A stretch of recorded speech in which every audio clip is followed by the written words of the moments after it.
आनंदी मालिकेच्या येणाऱ्या भागामध्ये धमाकेदार असा ट्विस्ट येणार आहे. तर प्रेक्षकांनो, समीदाच्या इथे वर्षश्राद्धाला तिची तिन्ही मुलं आलेली असतात. पण ते तिन्ही मुलं युगंधरला उलटसुलट बोलण्यासाठीच आलेले असतात. विद्याधरने त्यांचे कान भरल्यामुळे ती तिन्ही मुलं युगंधरच्या विरोधात असतात आणि त्यामुळे इथे आता समीदाचं वर्षश्राद्ध पूर्णपणे डिस्टर्ब करण्यासाठी त्या ठिकाणी आता इथे युगंधरचीच मुलं कारणीभूत ठरतात. पण प्रेक्षकांनो, हे सगळं कारस्थान अडवण्याचं काम आनंदी करत असते. पण ज्या वेळेला आनंदी पृथ्वी आणि इथे युगंधर दोघांना थांबवण्याचा प्रयत्न करते, तेव्हा मात्र इथे पृथ्वी कुणाचं काही ऐकून न घेता इथे आता तो आनंदीला तिच्या लग्नावरून, तिच्या घरच्या परिस्थितीवरून तिला आता हिणवतो आणि रागाच्या भरामध्ये आनंदीवरती हात उगारत असतो. तेव्हा इथे युगंधरने पृथ्वीचा हात पकडत त्याच्या जोरदार थोबाडी दिलेली असते आणि आत्ताच्या आता घरातून चालता हो असं सुद्धा सांगितलेलं असतं.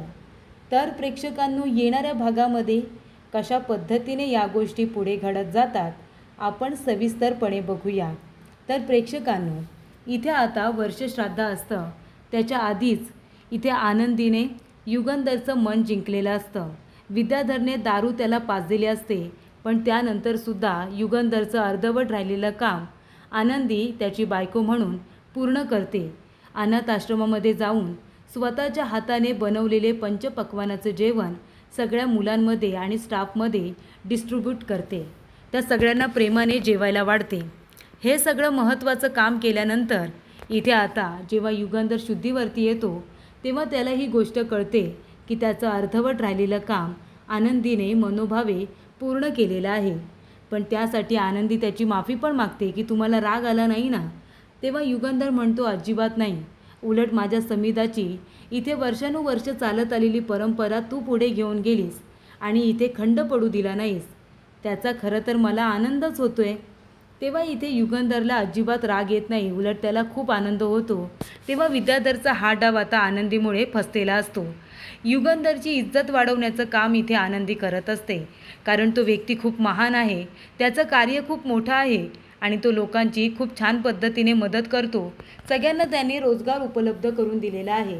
या गोष्टीचा आनंदीला नेहमीच अभिमान वाटत आलेला असतो आणि त्यामुळे ती निंबळकरांची सून आहे. तिने कुठलीही मनामध्ये अपेक्षा ठेवली नाही आहे की युगंधर माझा बायको म्हणून स्वीकार करेल, मला प्रत्येक ठिकाणी सोबत घेऊन जाईल किंवा माझे लाड करेल. तिला कुठल्याही पद्धतीची अपेक्षा किंवा त्याच्याकडून लालच नाही आहे.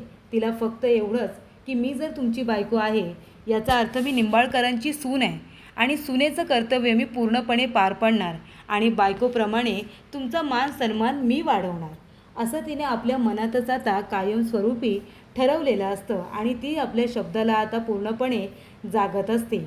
एवढं सगळं करूनसुद्धा इथे आता ती युगंधरची सुद्धा काळजी घेत असते आणि त्याचबरोबर समीदाचं वर्षश्राद्ध असल्यामुळे ती प्रत्येक कामामध्ये आता मदत करत असते. होम हवन करण्यापर्यंत त्याचबरोबर समीदाचं श्राद्ध आहे त्याची सगळी तयारी आता तिने करून घेतलेली असते. स्वतःसुद्धा करते आणि आपले जे हेल्पर आहेत ना त्यांच्याकडून सुद्धा ती करून घेते. सगळी तयारी उत्तम केल्यामुळे इथे आता युगंधर बघत असतो हवनची एका बाजूला तयारी झाली, एका बाजूला इथे समीदाचा फोटो सजवलेला असतो.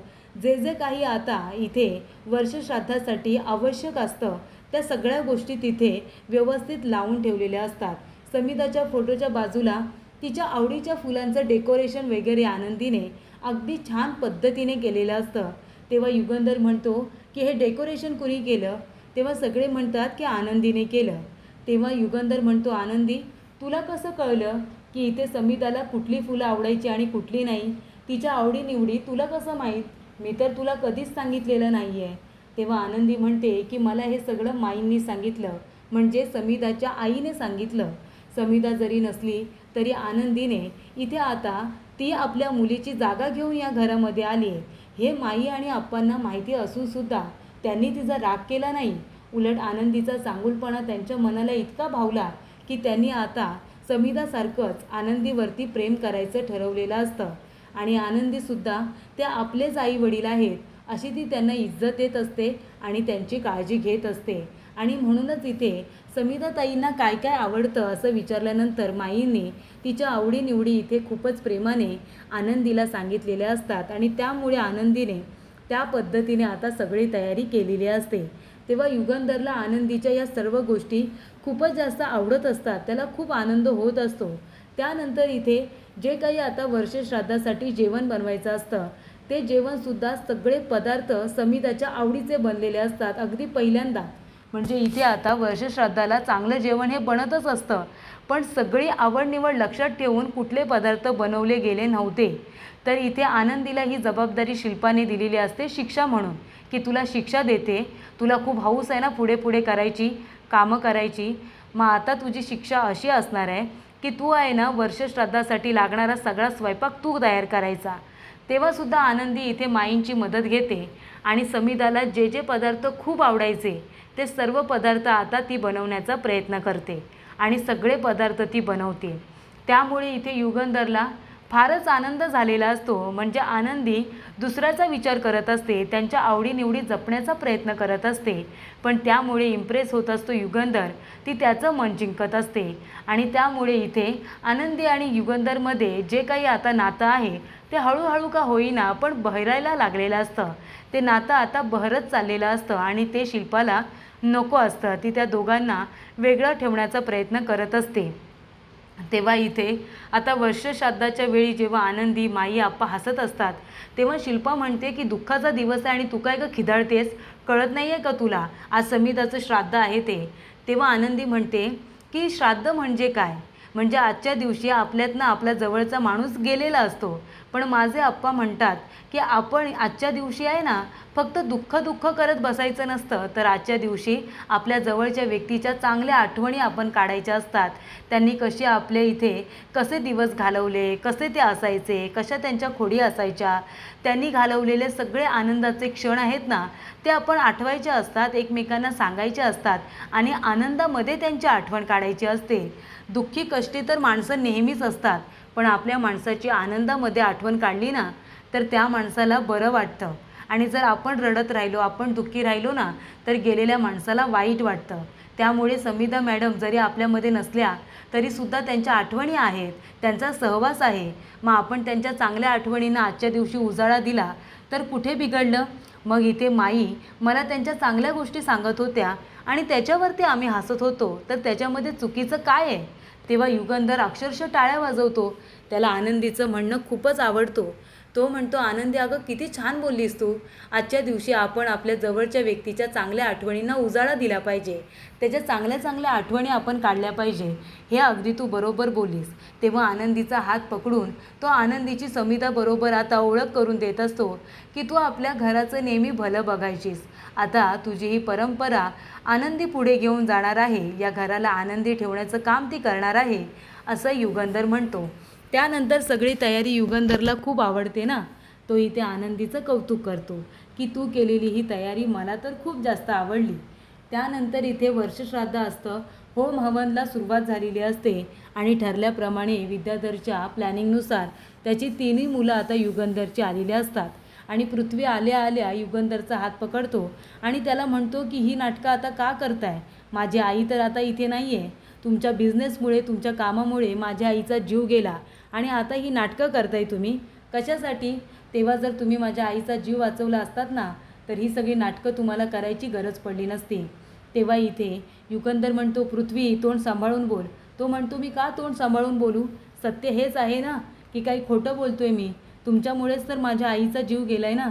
तेव्हा आनंदीला कळतं की इथे युगंधरला 3 मुलं आहेत. विद्याधर म्हणतो, हो, इथे मालक साहेबांची तुझ्या 3 मुलं आहेत, तीसुद्धा वयाने तुझ्यापेक्षा मोठी, कळलं का तुला आनंदी. तेव्हा इथे आनंदी घाबरलेली असते, पण ती आता शांत होते, स्वतःला शांत करते आणि म्हणते, अरे बापरे, मालक साहेबांचं लग्न झालं होतं आणि त्यांची बायको या जगात नाही आहे, मला एवढंच माहिती होतं, पण त्यांची 3 मुलं आहेत, तीसुद्धा माझ्यापेक्षा मोठी, हे मला अजिबात माहिती नव्हतं. आणि त्यानंतर ती आता शांतपणे उभी राहिलेली असते. पण जेव्हा आनंदी त्यांचं बोलणं ऐकत असते ना तेव्हा तिला फार वाईट वाटतं, कारण इथे पृथ्वी, त्याचबरोबर त्यांची मुलगी मिताली आणि इथे प्रांजल मुलगा, हे तिघेही जण आता वाटेल तसं युगंधरला बोलत असतात की तुम्ही देखावा करता, तुम्ही नाटके करता, तुमचं माझ्या आईवरती प्रेमच नव्हतं, तुम्ही फक्त प्रेमाचं नाटक केलं, ती इथे आजारी झाली, तिचा जीव गेला तरीसुद्धा तुम्ही कामच करत होता, तुम्ही मिटिंगमध्येच होता, असं तसं त्याला बोलत असतात. आणि इथे आता युगंधरला काय बोलावं काही कळत नसतं. तेव्हा आनंदीला आपल्या नवऱ्याचा मालकसाहेबांचा झालेला अपमान सहन होत नाही आणि ती म्हणते की 1 मिनिट ऐका, हे काय बोलताय तुम्ही? माफ करा मी तुमच्यामध्ये बोलते, पण ते तुमचे वडील आहेत, मानाने, अधिकाराने आणि वयाने तुमच्यापेक्षा मोठे आहेत, त्यांच्याबरोबर इथे तुम्ही नीट बोला ना. तेव्हा इथे पृथ्वी म्हणतो 1 मिनिट, तू कोण आहेस गं आमच्या मध्ये मध्ये बोलणारी? हे बघ, जास्त बोलू नकोस हा. तेव्हा विद्याधर म्हणतो, अरे पृथ्वी, ती तुझी सावत्र आई आहे, माहिती नाही का तुला? तुझ्या वडिलांनी लग्न केलं आहे ना तिच्याबरोबर. तेव्हा तो म्हणतो, अच्छा, यांच्याबरोबर लग्न केलं आहे का? काय गं ए, तू लग्न केलंस या माणसाबरोबर? तुला लाज नाही वाटली का गं? पैशांसाठी हापापली होतीस वाटतं. हां, परिस्थितीने सुद्धा खूप गरीब आहेस ना, म्हणून वयेचा इथे मर्यादा ठेवली नाहीस. वयेचा मान न ठेवता इतक्या वयस्कर माणसाबरोबर लग्न केलंस तू. अगं, त्यांची मुलं किती मोठी आहेत हे सुद्धा माहिती नव्हतं का तुला? आणि त्यांच्याबरोबर लग्न केलंस पैशांसाठी ना? पैशांसाठी हापापलेली माणसं अशीच असतात, जी वय वगैरे काही बघत नाही आणि श्रीमंत माणूस भेटला की त्याच्याबरोबर लग्न करतात. तेव्हा इथे आनंदी म्हणते, 1 मिनिट, तुम्ही तोंड सांभाळून बोला, मी अजिबात हे बोलणं खपवून घेणार नाही. तुम्हाला जर काही माहिती नसेल तर माहिती करून घ्या. आमचं लग्न हे कुठल्या परिस्थितीत झालं आहे ना ते आधी बघा, ते पडताळून बघा आणि मग हे शब्द तोंडातून काढा. तेव्हा इथे पृथ्वी म्हणतो, तुझी एवढी हिंमत की तू माझ्याबरोबर या भाषेमध्ये बोलशील? आणि चिडलेला पृथ्वी आनंदीला धक्का देत असतो, तिच्या कानाखाली देत असतो. तेव्हा इथे आता आनंदीला परिस्थितीवरून आणि तिच्या इथे वयावरून लग्नावरून हिणवणाऱ्या पृथ्वीचा युगंधरला राग येतो. आणि जेव्हा युगंधर आनंदीवरती हात उगारत असतो तेव्हा इथे युगंधरला खूपच जास्त राग येतो. पृथ्वी आता आनंदीवर हात उगारतोय ही गोष्ट त्याला सहनच होत नाही आणि तो पृथ्वीचा हात पकडतो आणि जोरदार त्याच्या थोबाडीत देतो. आणि युगंधर म्हणतोय, 1 मिनिट, आमचं लग्न कुठल्या परिस्थितीत झालं हे तुला सांगायची गरज नाही आहे, पण एक गोष्ट लक्षात ठेव, समिधाची जागा मी आनंदीला दिलेली नाही आहे. समिधाची जागा कुणीच घेऊ शकत नाही, हे मला पण माहिती आहे. पण राहिला प्रश्न आनंदीचा. तिचं माझ्याबरोबर लग्न झाले, ती या घरची सून आहे, त्यामुळे तिच्यावरती हात उगारण्याचा अधिकार तुला नाही आहे पृथ्वी.